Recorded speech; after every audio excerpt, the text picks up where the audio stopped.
The foundational protocol for human-initiated alien contact emerged from an unlikely source, a young boy raised in a strictly devout atheist family.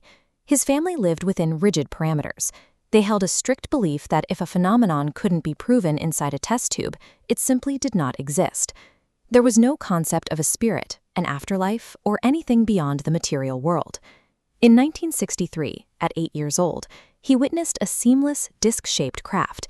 It was an anomaly that his family's worldview couldn't account for, forcing him to completely suppress the experience for years. This suppression created a psychological pressure cooker. A manufactured family reality was now on a direct collision course with the actual nature of the universe. That collision occurred when he turned 17 and fell deathly ill. He underwent a profound near-death experience that permanently shattered his inherited materialist indoctrination. His consciousness left his physical body and drifted outward. Lacking any religious baggage, he bypassed traditional expectations of an afterlife and plunged directly into the depths of space. This experience revealed a startling truth. The entire three-dimensional cosmos is not composed of dead matter. It is a singular, interconnected field of pure consciousness. This universal consciousness manifests as physical reality by shifting its resonance.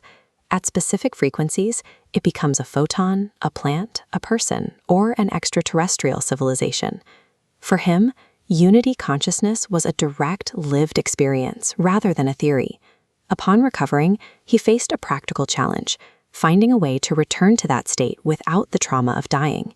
He began searching for a reliable method to re-enter that cosmic state, eventually identifying what he called the science of consciousness. By 1974, he had mastered meditation and began teaching. He was part of a broader cultural movement as Eastern philosophies gained traction among Western youth. He soon moved to an accelerated college program in Boone, North Carolina. He chose the location not for academic prestige, but for its proximity to isolated, high-altitude wilderness.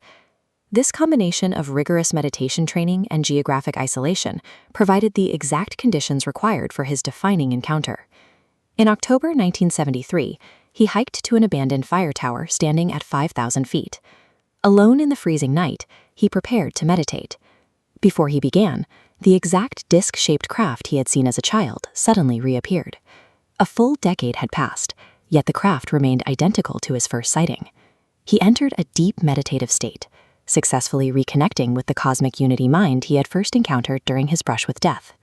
When he finally opened his eyes, the Milky Way dominated the pitch-black sky. He received a distinct telepathic message regarding the profound beauty of the universe. In the darkness, he noticed a figure he initially mistook for a deer.